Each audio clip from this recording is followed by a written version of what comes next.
एक कहावत है कि जाट बिना सम्मान के घाट, और उसी के साथ भाई जंगल में शेर तो एक ही रहेगा। जी हाँ, बहुत चर्चित जो व्यक्तित्व हैं आपके जगदीश धनखड़ साहब, 14वें उपराष्ट्रपति, हाल ही में इन्होंने अपने पद से रिजाइन करा। हालांकि पहली बार ऐसा रिजाइन हो रहा है कि किसी उपराष्ट्रपति ने अपने कार्यकाल के पहले स्वास्थ्य का हवाला देते हुए रिजाइन करा। क्या है सारा मामला, पर उसके पहले आप जानिए कि किस प्रकार से ये चर्चा में रहते हैं और उसी के साथ ये क्यों जो है तड़क भड़क के साथ जो है कुछ ना कुछ कमेंट करते रहते हैं। सबसे पहले आप इन वीडियोस और जो है फोटोज को चेक करें, फिर उसके बाद मैं आपको बताने वाला हूं कि क्या इंपॉर्टेंट बातें हैं जो आपको आगामी समय में याद रखनी होगी। कृषि मंत्री जी, एक एक पल आपका भारी है। मेरे आपसे आग्रह है और भारत के संविधान के तहत दूसरे पद पर विराजमान व्यक्ति आपसे अनुरोध कर रहा है कि कृपया करके मुझे बताइए, क्या किसान से वादा किया गया था और वादा किया गया वादा क्यों नहीं निभाया गया, और वादा निभाने के लिए हम क्या कर रहे हैं। गत वर्ष भी आंदोलन था, इस वर्ष भी आंदोलन है, काल चक्कर घूम रहा है, हम कुछ कर नहीं रहे।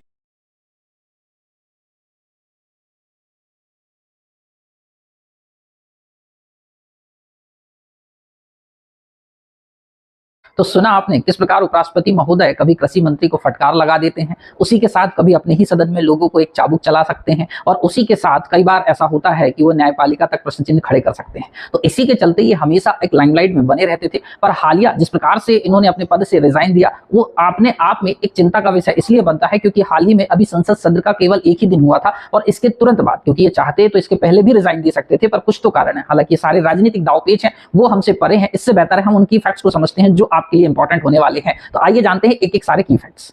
बात करें भारत के उपराष्ट्रपति की, तो यह राज्यसभा का पदेन सभापति होता है। इसी के साथ भारतीय संवैधानिक पदानुक्रम की यदि आप बात करते हैं तो राष्ट्रपति के पश्चात ये सेकंड सबसे बड़ा प्राधिकारी होता है। अब बात करते हैं भारत के उपराष्ट्रपति के जो आपके चुनाव की, तो चुनाव के अंतर्गत आपको याद रखना है कि राज्यसभा के सदस्य चुने जाने योग्य इन्हें होना चाहिए। इसी के साथ साथ यदि हम बात करेंगे तो आपको याद रखना होगा कि यह भारत के नागरिक हों और 35 वर्ष की आयु इन्होंने पूर्ण कर ली हो।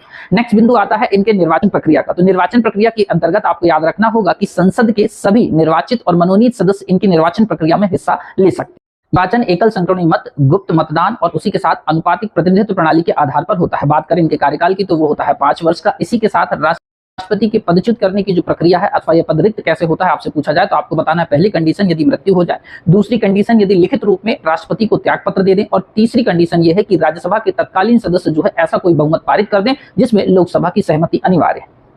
अब बात होती है संविधान के अनुच्छेद 67A की, जिसके अंतर्गत ये प्रोविजन करा गया है कि भारत का उपराष्ट्रपति राष्ट्रपति के नाम संबोधन करते हुए स्वैच्छिक और लिखित रूप में यदि त्यागपत्र दे देता है तो यह तत्काल प्रभाव से इफेक्टिव हो जाता है। अब बात यह भी आती है कि इस दौरान उपराष्ट्रपति के कार्यालय को कौन संभालेगा, तो वो आंसर आपका होना चाहिए हरिवंश नारायण सिंह। हालांकि ये प्रोविजन भी करा गया है कि 6 माह के भीतर इस चुनाव को आयोजन हो जाएगा और इसी के अंतर्गत नया व्यक्ति जो है उपराष्ट्रपति के पद को धारित करेगा। अब इसी के साथ एक क्वेश्चन और आपके लिए इंपॉर्टेंट होता है कि क्या इसके पहले ऐसे कोई उपराष्ट्रपति हैं जिन्होंने त्यागपत्र दिया है, तो आंसर है हाँ, वीवी गिरी, जिन्होंने तत्कालीन राष्ट्रपति जाकिर हुसैन की मृत्यु के कारण जो है त्यागपत्र दिया। सेकंड नंबर पर हैं आपके आर वेंकटरमण, जिन्होंने जो है राष्ट्रपति चुनाव के लिए अपना त्यागपत्र दिया था। अर्थात अपन ये कह जरूर सकते हैं कि ऐसा पहली बार हो रहा है जब कोई उपराष्ट्रपति स्वास्थ्य कारणों का हवाला देते हुए अपने पद से रिजाइन कर रहा है, जो अपने आप में एक चैलेंजिंग बात भी है, क्योंकि अभी तक जिस प्रकार से वो कहीं ना कहीं सरकार को डिफेंस करते हुए दिखते थे, सरकार के मामलों में बोलते हुए दिखते थे, उसको लेकर तो ये पूरी चिंता व्यक्त करी जाती थी कि नहीं, ये तो ऐसा पॉसिबल ही नहीं हो सकता था। तो जिस हिसाब से उन्होंने रिजाइन दिया है वो बाकी पूरे महकमे में चिंता का विषय बना हुआ है। अब ये देखने वाली बातें हैं कि क्या रिजल्ट्स निकलेंगे, पर फिलहाल आपके लिए जो इंपॉर्टेंट की फैक्ट्स होते हैं वो मैंने संक्षिप्त बिंदुओं के माध्यम से कवर अप कर दिए हैं। तो आई होप आपको वीडियो अच्छा लगा होगा, तो लाइक और शेयर जरूर करें, अपने मित्रों के साथ जरूर पहुंचाएं, और वो सारी बातें हैं